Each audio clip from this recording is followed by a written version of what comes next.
Javier Borrego, además de abogado del Estado, en España fue juez del Tribunal Europeo de Derechos Humanos y posteriormente magistrado de lo contencioso administrativo en el Tribunal Supremo. ¿Ha podido ver algo de lo que hoy ha sentenciado el Tribunal Constitucional? Sí, he visto la nota informativa. ¿Y qué le parece así a bote pronto? A mí me parece que es una tragedia en un doble campo. Una tragedia en cuanto a los derechos constitucionales, la tragedia como un suceso luctuoso, triste, lúgubre, fúnebre, porque afecta básicamente al derecho a la vida, y también es una tragedia social porque, en mi opinión, el Tribunal Constitucional, a entrar a declarar derecho fundamental el aborto, pues está perdiendo credibilidad y la forma en que se ha hecho esto. Con algún matiz, no es que sea solo culpa de este Tribunal Constitucional, porque hubo otros antes que ignoraron. Es que esta tragedia no es imputable únicamente al actual Tribunal Constitucional, sino a los 13 años que usted acaba de decir, que ha habido mayorías de los llamados conservadores y que no se han atrevido, no han querido, por comodidad, por intento de lograr una unanimidad, lo cual es imposible en estos temas de diversidad, mucho de opinión. Y además, olvidando, don Javier, en el Talmud ya decían que la unanimidad es injusticia, no hay que tener miedo a los votos particulares. Sin embargo, los llamados conservadores en los anteriores tribunales constitucionales parece que daban miedo los votos particulares de los llamados de izquierda, y ahora, sin embargo, es distinto. A mí hay una cosa, don Javier, que sí quería decirle. Los que nos manifestamos en protección del derecho a la vida, y yo me manifiesto, y aquí lo hago como jurista, respetando la Constitución y la sentencia del Constitucional de 1985, nos pueden llamar fachas, reaccionarios, lo que quieran, pero en esa posición de defender la vida desde el momento de su concepción, no estamos solos. Hay multitud de personas ilustres de la izquierda, de Norberto Bobbio a un montón de gente. Lo que pasa es que la derecha, a veces los que dicen conservadores se callan con miedo, y la verdad es que no sé por qué.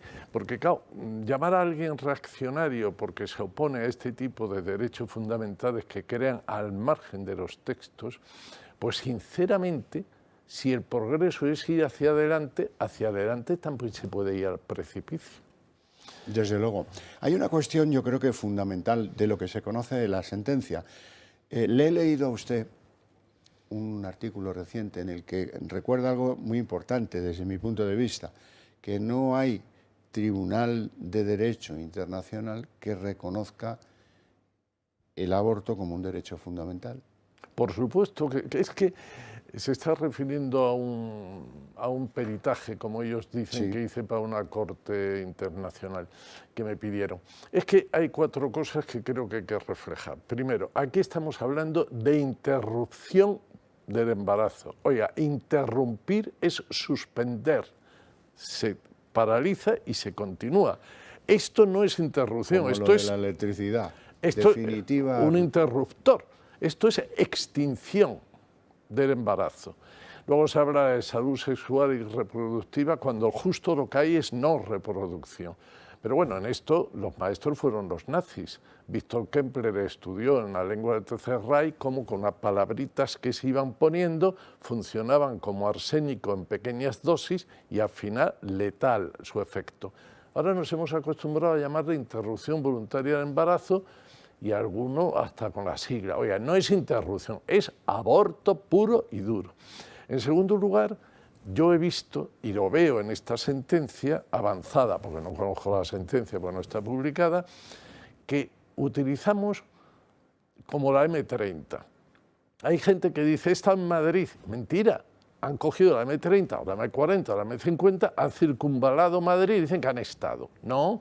Entonces, si tratamos del derecho a la vida, del aborto, debemos tratar del artículo 15. Y en esta nota me da impresión curiosa cuando dice, en el último párrafo de la primera página, la efectividad de su derecho fundamental a la integridad física y moral. Oiga, antes de integridad física y moral está la vida, a la vida y la integridad, dice el artículo 14 de la Constitución. bueno, han desaparecido de la vida porque es que la vida, si entras en la vida, entras sobre el derecho del embrión. En tercer lugar, hay otra cosa, don Javier. Hay una sentencia del Tribunal Europeo de Derechos Humanos que se ignora, la sentencia Evans contra el Reino Unido. Era una pareja de británicos que a la mujer le detectan un tumor en los ovarios, que se lo tienen que extirpar, y entonces ella piensa y su compañero piensa que van a hacer un feto, un embrión, lo van a congelar y cuando le quiten el tumor, pues entonces será fecundada con ese embrión. Pero ¿qué ocurre? Que cuando ese momento llega, la pareja se ha roto. La mujer sí quiere ser fecundada con el embrión congelado y el compañero, el hombre, dice que no. Y el Tribunal Europeo en la sentencia dice que el embrión es cosa de dos, de unos espermas y de un óvulo, de un hombre y de una mujer. Y si el hombre portador del esperma no quiere ser padre, no tiene por qué serlo. Y no se fecunda a la mujer. Entonces, claro, usted me puede decir, don Javier, con toda razón, pero me está hablando de un embrión congelado. Ya está dentro de la mujer el embrión y es suyo. No, tampoco. Vamos a ver, ¿cuántas personas andan por este mundo con marcapasos, desfibriladores y todo? Yo conozco bastantes que lo tienen. Bueno, esas personas no pueden ellas mismas decidir quitarse el desfibrilador porque necesitan autorización del fabricante, porque es un cacharro electrónico importante, o incluso del hospital que se lo ha puesto. Entonces hemos llegado a la barbaridad de decidir sobre una vida que está en desarrollo dentro, con absoluta libertad, una de las dos partes que ha contribuido a generar esa vida, y sin embargo, para quitarse un desfibrilador tenemos que ir a un hospital, autorizaciones, etc. Y luego ya, y perdone don Javier, dando un paso ya, es que dicen, no, es un derecho de la mujer, y es un derecho fundamental de la mujer. Vamos a ver, los derechos fundamentales, los derechos humanos, son intrínsecos, irrenunciables, intransmisibles e inalienables porque están fuera del comercio. Vemos la gestación subrogada, por ejemplo. En la gestación subrogada, y hay un caso muy interesante, una sentencia de 2017 de Paradiso y Campanelli italiana, donde se refleja que los que contrataron esa gestación subrogada pagaron hasta 50.000 euros a la madre gestante. Y en el contrato a la madre gestante, en el vientre de alquiler, figura la renuncia a abortar, la prohibición de abortar. Es decir, toda la teoría de los derechos humanos, de su inalienabilidad, se hunde si hablamos del embrión. O sea, por dinero se puede renunciar a un derecho humano. Es como si mañana usted me dice que esas situaciones de cuasi esclavitud que tienen muchos becarios en muchas empresas y que a mí me irrita profundamente, van a decir, no, no, es que está renunciando a ser esclavo. No, ya no, es que usted lo trata como esclavo y la esclavitud está prohibida. O sea, es que... En esta sentencia de hoy se alude al derecho fundamental de la mujer en materia del aborto con una especie de rocambolesca literatura en la que dice, bueno, esto es en un ámbito razonable de autodeterminación que requiere la efectividad del derecho fundamental que ya tiene la mujer. Vamos a ver, don Javier, la autodeterminación es determinarse uno mismo. Hemos introducido ya autodeterminación del sexo. Yo el género, lo siento mucho, para mí sigue siendo sexo y cuando haya necesidad de explicar dónde nace la teoría del género y cómo en Europa la hemos copiado de alguna universidad americana de un doctor, bueno, me callo, pero acogemos las palabras sin pensar. Pero autodeterminación de una cosa que no es tuya. Está en tu vientre, pero no es una verruga de tu cuerpo, no es un diente de tu cuerpo. Es algo que está ahí en desarrollo, para empezar, y que es obra de un esperma y de un óvulo. Y que yo sepa, los espermas todavía los producimos los hombres. ¿Cómo autodeterminación? ¿Dónde está el hombre que no se tiene en cuenta? Y luego, hay aquí alguna cosa que he visto en esto, otra vez la palabra interrupción voluntaria, que no es interrupción, es que el uso de las palabras es importantísimo. Y aquí va colando. Mire, el otro día, ayer mismo, don Javier, estaba en el Colegio de Abogados de Madrid en una mesa redonda para hablar de un tema interesante, de desencriptado de una red de telefonía, un crochat.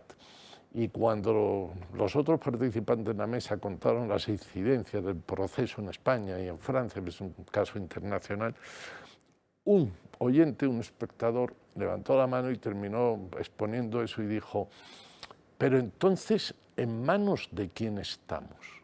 Y mi respuesta fue inmediata, digo, en nosotros mismos. Estamos en manos de nosotros mismos si queremos estar en manos de nosotros. Pero claro, si nos limitamos a decir esto, o como me decía el otro día una conocida amiga en relación con esto, eso es una batalla perdida. Oiga, no. Si algo no puede ser, hay que decirlo. Porque si no entramos, don Javier, en la espiral del silencio. La que dijo Elizabeth Neumann, que dibujó la espiral. Llegan 4 personas y dicen: el aborto es un derecho. La gente se calla.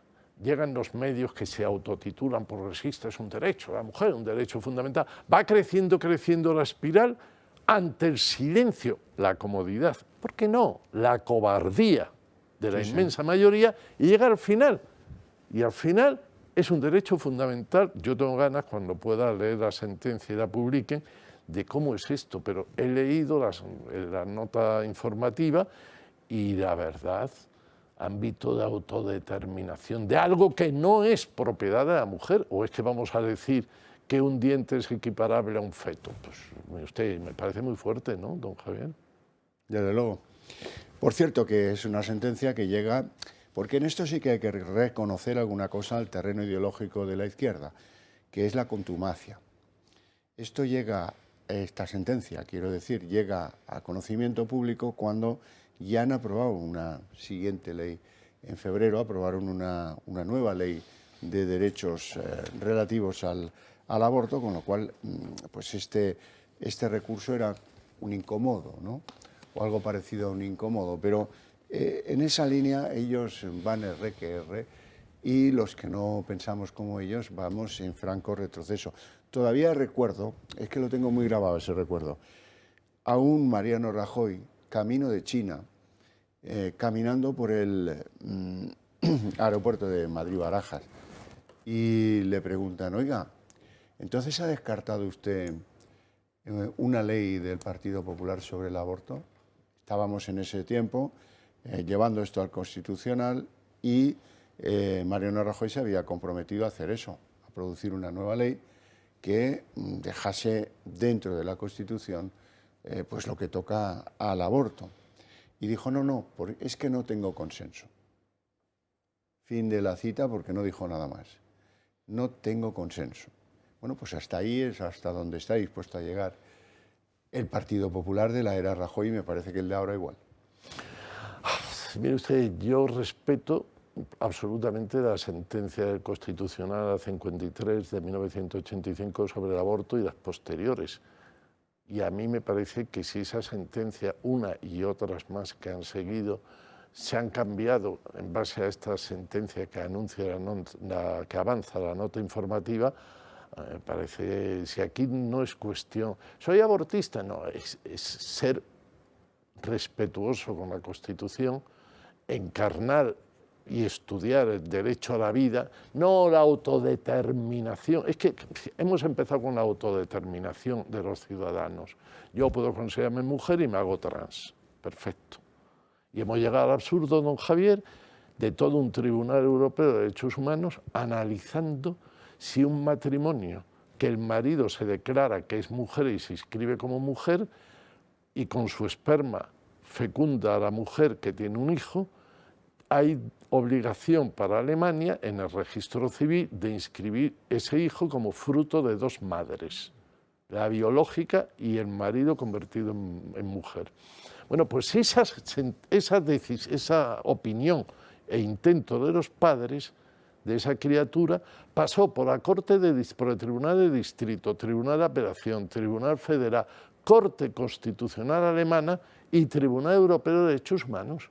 Oiga, vamos a ser serios. En el derecho romano se decía de minimis non cura pretor. Sin embargo, como ese es un tema mediático, porque hay una resonancia de terminales mediáticas que lo acentúan, pues el tribunal hace 29 páginas para decir que no, que la madre es la biológica, que la otra no puede ser madre. Pero para ello, un montón de años, un montón de tribunales, un montón de esfuerzo. ¿Por qué? Porque estamos callados. Estamos callados. Y no estamos en manos de los demás, estamos en nuestras propias manos, pero no queremos. Qué importante es eso que usted dice. Don Javier Borrego, un placer enorme tenerle en el programa. Muchas gracias, don Javier. Gracias por estar aquí, por ilustrarnos un poquito sobre esta sentencia del Constitucional.